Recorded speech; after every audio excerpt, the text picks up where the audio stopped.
इसके अलावा आईडीएफ के चीफ हर्जी हलेवी क्या बोल रहे हैं? दुश्मन की चुनौती स्वीकार है हमें, यह बयान हर्जी हवेली की तरफ से वक्त पर करेंगे महाप्रहार, यानी ये जो अटैक होगा वो विध्वंसक होने वाला, ईरान को कीमत चुकानी पड़ेगी आईडीएफ चीफ की तरफ से यह कहा गया। यानी सवाल ये कि क्या जो गाजा और लेबनान का हश्र हो रहा है वो हश्र ईरान का होने वाला है? रवि। बिल्कुल। और पांडे सर, आप इन बयानों को कैसे देखना चाहेंगे?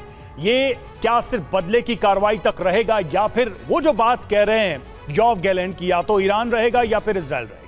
देखिए, निश्चित रूप से साइकोलॉजिकल वॉरफेयर और इंफॉर्मेशन वॉरफेयर का ये हिस्सा है, क्योंकि कहने में और करने में बहुत ज़्यादा गैप होता है, क्योंकि चीज़ें अब उस स्थिति में नहीं रही कि आप स्वच्छंद होकर आक्रमण करें या आक्रमण झेलें।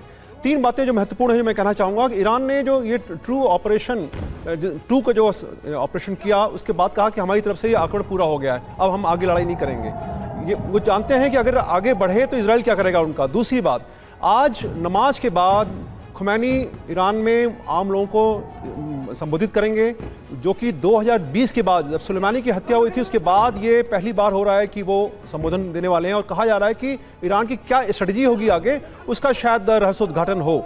और तीसरी बात ये कि इजराइल जिस प्रकार से तैयारी कर रहा है, निश्चित रूप से ये जाहिर है कि कुछ न कुछ होने वाला है। जो सोशल मीडिया में चल रहा है कि आज रात जो है मिडिल ईस्ट के जितने टारगेट हैं उन सभी पर आक्रमण करेगा आईडीएफ। अब देखना होगा कि कितनी सच्चाई है इन दावों में और आगे क्या होता है। बहुत सारी समीकरण में जो एलिमेंट्स हैं उनको कंट्रोल करना होगा, क्योंकि देखना होगा जो डैमेज हुआ किस लेवल का डैमेज है, क्या उन स्थितियों में अटैक संभव होगा। निश्चित रूप से जो एयरपोर्ट की बात की जा रही है उसके बारे में जरूर मैं चर्चा करना चाहूँगा। अगर किसी एयरपोर्ट पर अटैक होता है रनवे वगैरह पर, तो आजकल बहुत ज़्यादा तकनीकी जो है डेवलपमेंट हो चुका है, 2 से 4 घंटे में पूरे रनवे को आप नॉर्मल कर सकते हैं। और यानी आप कह रहे हैं कि अभी असेसमेंट होना बाकी है कि नुकसान कितना हुआ है और उसके आधार पर अगली कार्रवाई हो सकती है। एक और बड़ी खबर, बड़ा अपडेट आ रहा है, चलेंगे सीधा अंजलि के पास। जी हाँ, बहुत बड़ी खबर है। इजराइल पर अमेरिकी राष्ट्रपति जो बाइडेन ने भी बयान दिया है, ईरान का हमला पूरी तरह से विफल रहा है। यह कहा गया जो बाइडेन की ओर से इजराइल की रक्षा के लिए हमेशा साथ है अमेरिका। इजराइल के पीएम नेतन्याहू से करेंगे बात। तो देखिए, ईरान के हमलों को खारिज कर रहा है अमेरिका। जो बाइडेन कहते हैं कि ईरान का हमला पूरी तरह से विफल रहा है। Before I began, I wanted to say a few words about Iran's missile attack on Israel today.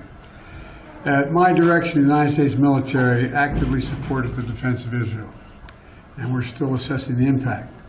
But based on what we know now, the attack appears to have been defeated and ineffective. And this is testament to Israeli military capability and U.S. military. It's also a testament to intensive planning between the United States and Israel to anticipate and defend against the brazen attack we expected. Make no mistake, the United States is fully supportive of Israel.